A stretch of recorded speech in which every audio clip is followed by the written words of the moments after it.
പീരുമേട് പഞ്ചായത്തിൽ ജനജാഗ്രതാ സമിതി യോഗം ചേർന്നു. വർദ്ധിച്ചു വരുന്ന കാട്ടാന ശല്യത്തിന് പരിഹാരം കാണാൻ ജനജാഗ്രതാ സമിതി യോഗം ചേർന്നു. പീരുമേട് പഞ്ചായത്ത് ഹാളിൽ ചേർന്ന യോഗത്തിൽ പഞ്ചായത്ത് പ്രസിഡന്റ് ആർ ദിനേശൻ അധ്യക്ഷത വഹിച്ചു.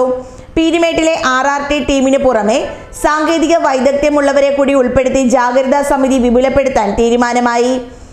കൂടാതെ മുറിഞ്ഞുപുഴ ഫോറസ്റ്റ് സ്റ്റേഷൻ, എരുമേലി റേഞ്ച് ഓഫീസുകളിലെ ജീവനക്കാരെ ഉൾക്കൊള്ളിച്ച് രാപ്പകൽ മേഖലയിൽ പെട്രോളിംഗ് നടത്തണമെന്ന ആവശ്യം അംഗീകരിച്ചു.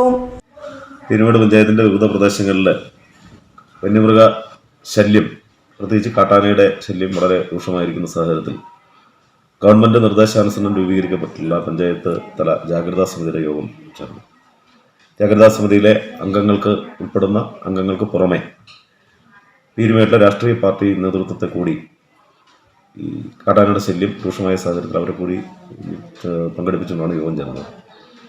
യോഗത്തിൽ ഉയർന്നു വന്ന അഭിപ്രായങ്ങളുടെ അടിസ്ഥാനത്തിൽ പീരുമേട്ടിലുള്ള RRT സംവിധാനത്തിന് പുറമെ സാങ്കേതിക വൈദഗ്ധ്യമുള്ള RRT ടീമിനെ കൂടി ഇവിടെ ഈ അടിയന്തര സാഹചര്യം നേരിടാൻ നിയോഗിക്കണമെന്നും പ്രദേശവാസികളായിട്ടുള്ള ആളുകളെ ഒരു ദിവസവേതന അടിസ്ഥാനത്തിൽ കാട് പരിചയമുള്ള ആളുകളെ RRT ടീമിൽ ഉൾപ്പെടുത്തി ആ ടീം വിപുലീകരിക്കണമെന്നും വനത്തിനകത്ത് പോകുന്നതിന് സൗകര്യപ്രദമായ രൂപത്തിൽ ആ ടീം വിപുലീകരിക്കണമെന്നും തീരുമാനിച്ചിട്ടുണ്ട്.